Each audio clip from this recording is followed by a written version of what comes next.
Hey, it's Friday with DJ and yet some more lovely guests in addition to yourself, DJ. How are you today? I'm blessed. How's Brent? Hey, I'm great. You know what? They say when you wake up and you reach out and you don't feel the sides of a coffin, it's going to be a good day. So I'm having a great day. Who have you got here today? Got Bailey and Andrea, and they're with Refugee Services of Texas. They are our clients, they're our sponsors, but what a wonderful relationship we've already had this year. And they do so much. And then the more that we know of what they're looking for, then that helps us to find it. But um, Andrea, why don't you explain, like you did to our Kiwanis Club, about your organization so that it's kind of finite in our heads? Yeah, so our organization, we are a refugee resettlement agency. We are one of the two located in Amarillo. And so we completely do refugee resettlement. So we go from the very beginning of the process. In order to be a refugee, they had to be fleeing persecution. They had to flee their original country of origin and go into one of the refugee camps around the United States. And so once they get the notice that they have been selected to come into the United States, then we are then notified that we have somebody coming. We are one of many, many resettlement organizations throughout the United States, but it is a very lengthy process. It does take many years. We get clients that have been here over 20 years and have never left a refugee Wow. camp, born and raised in refugee camps. So it's a very long process, a long vetting process. They all get vetted. They all go through health screenings and trainings, orientations. They go through a lot while they're overseas. They do come into the United States completely legal. So they are legal. They are ready to work. They can get their Social Security numbers, the date that they arrive and get off of the plane, and that we pick them up. And so it's just a lot of preparation that we do in order to service and help them. So during Wow. that time, once we get the notification, we then get volunteers to help. We get everyone together to start getting things and supplies that we need for these clients that are going to be coming. We do apartment setups and we get to do airport pickups, which volunteers get to be there for that too if they wish to do so. And then the work starts once they get here. So once they get here is when we have to help apply for those Social Security cards. We have to help get any kind of benefits that we're able to help them get assistance with. We also do employment. We refer for ESL classes. We do workshops. We do orientations. We do all sorts of different things, needing transportation, continuing with healthcare if needed. So we just really help them to become self-sufficient in the United States. So it's just a long, lengthy process. We also serve parolees, which are clients that come through. There's two different types of parolees now. Before it was mostly our Cubans, and Cubans would come through. They turn themselves in at the border. They're at the border. The judge then grants them parole status, and Wow. then we are able to serve them once they get that status. And only once they get that status. So they do have to go and apply for that. Then that makes them completely legal. So we're able to then also assist them in the same ways that we do refugees.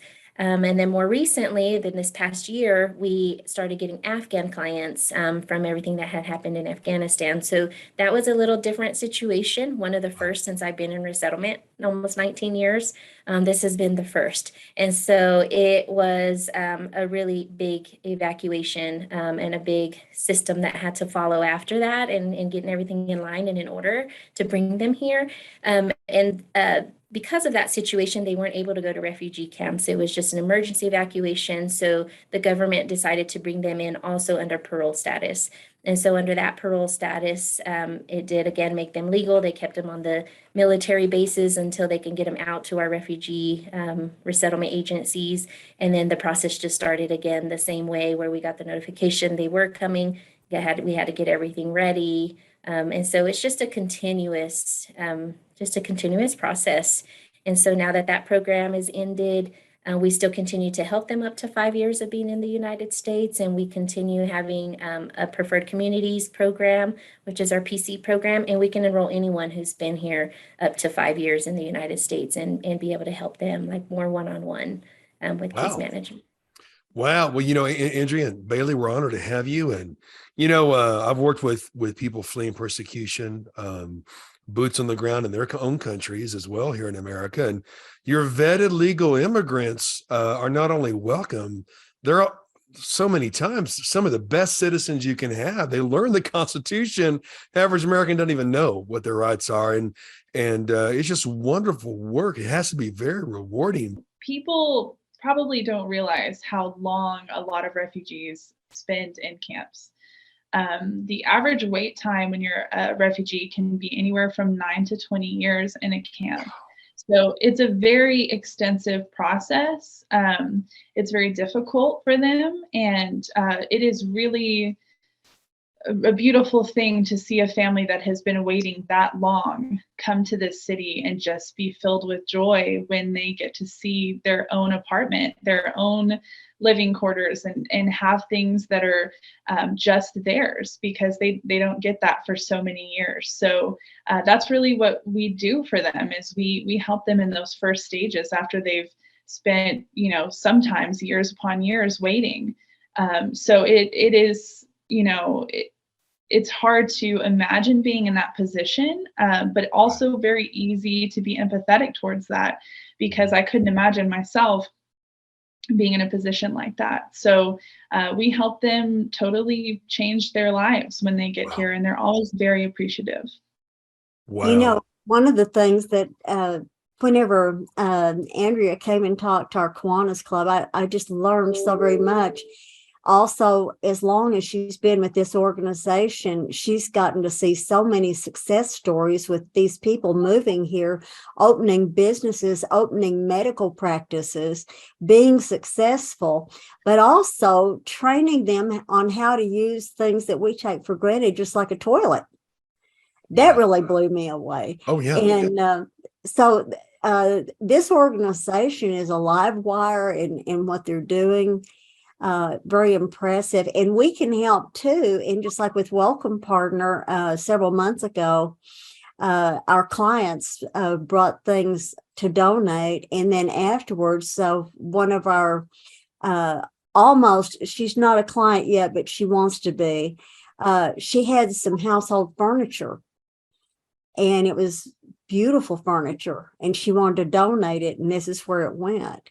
So just to imagine the blessing that you get whenever you share what you've got, gently used or brand new. Wow. There's nothing like living a life of contribution. When you serve others, folks, that's where the joy comes from. That's where the happiness comes from. It did for me. And DJ, you have this great business that I'm proud to be a part of with Welcome Partner.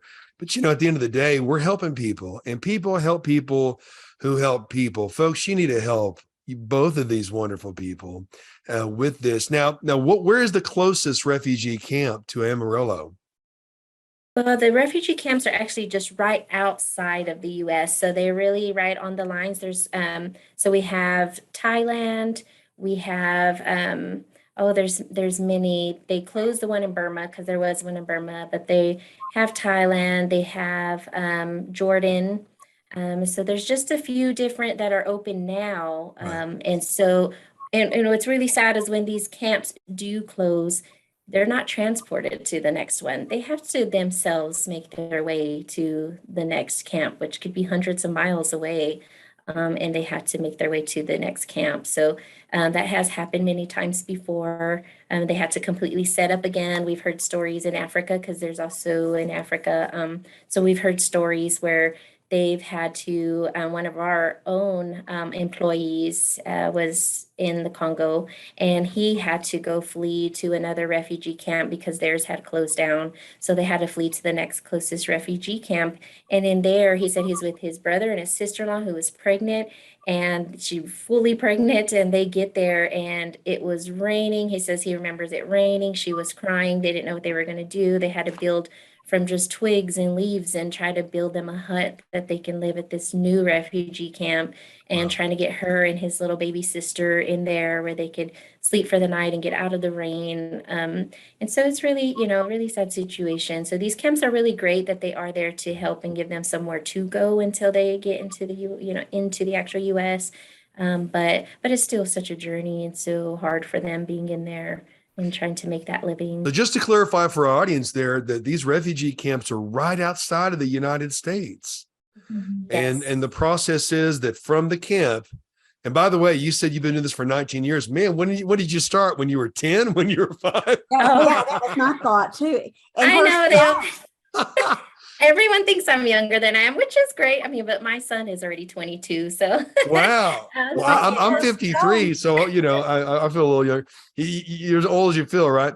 But so even outside of the United States, right outside of the United States, there's these refugee camps representing these different countries. And when one closes, they have to travel to the next one. Oh my gosh, what a harrowing experience. What's the most rewarding part for both of you in this process when you're helping these people enter the United States legally, but it's still quite a transition. What's the most rewarding part for you personally? well, I think with mine, for me personally, it would be seeing them years later. So I got the opportunity to get to see people that were resettled and years later get to see them again and get to see their kids in college, get to see that, as she said, that they bought a house, they have a car, they're doing really well. And to me that, family is everything to me. So I think just seeing that they are succeeding and that everything was worth it to them, leaving everything behind really by no choice and going to wherever they are sent to be located to keep their family safe, and then they see that their children are succeeding. I know it's worth everything to them, because it is to me with my kids. So to me that's the most rewarding. Bailey? Yeah. It's hard to pinpoint one thing, but I think seeing them become more confident over time in themselves and going to school and starting to feel empowered to change their lives, it's very rewarding to see that change. And it happens slowly, it's not overnight. So it is a process, like Andrea said, over time. And just seeing them take charge and become self-sufficient, and also seeing them give back, because a lot of times when they do become self-sufficient, they're very generous people and they love to share what they have now. We give them what we can when they get here, and then they often love repaying it. So that is a very rewarding, very sweet thing to see. That's neat. Fantastic. Their quick story, if you don't mind. We just heard today about a family that just got together. The family had been here for 3 years. Sometimes they have to leave their children behind or leave parents Wow. behind. So they had to leave their baby behind, who was 4 months old. And they got here, and the baby is now 3.5. They've been here for 3 years, and they were just reunited. So, the volunteers that helped got to see that. The caseworker who was on the case got to see that. And it just really warms your heart. Like it is just this bittersweet moment to see this, and you just want to do more. Like you just want to do more. Who else can you reunite? Who else can you be there for? Who else can you help in any way? And so we definitely offer for anyone who wants to volunteer and be there and be part of it, or be a mentor, to join and help and get to Fantastic. experience that. Another great organization right here in Amarillo, DJ. Wow. They bless others. You can't beat that, folks. To bless others, to be a blessing. That's the greatest blessing of all. Thank you so much, Andrea and Bailey, for what you're doing. And folks, the contact information is at the bottom of your screen. Help people who help people. You know what? There's a reason why America is a place where people come from all over the world. She's worth protecting, folks. She's still the greatest country on the face of the earth, and we ought to do our best to encourage people to take part in that freedom and to protect the freedoms we have while we're here. Well, Brant, also they have needs for all kinds of, like toiletries, things like that. Right. But also, if your organization is looking for a good program, to learn more about this, again, contact Andrea about it. Bailey, could you tell us real quick some of the supplies y'all are looking for? Yes, our hygiene closet is running low right now. We received a lot of great donations last year, but they're starting to run out. So we really, really need shampoo and laundry soap. Another thing we could always use is gift cards. We love to go grocery shopping for families Walmart gift cards are great. But the two big needs are shampoo and laundry soap. We also need diapers and other hygiene items. If you happen to have some, we would take any of that. If you're going on vacation, everybody steals the ones in the room. Come back. Right. They don't need conditioner right now, but they need shampoo and lotion and stuff. So when you're coming back from a trip, there you go. Yeah, talk about a treasure trove of people that need encouragement. I was thinking, man, where's the nearest refugee camp? Let's take some music and some food there, and some supplies and stuff. So grateful for you helping us with this awareness. And folks, again, make contact at the bottom of your screen. Get behind this great endeavor and yet another great organization, DJ. Thank you. Thank you. We'll see you two ladies later. Thanks, Brant. Thank you.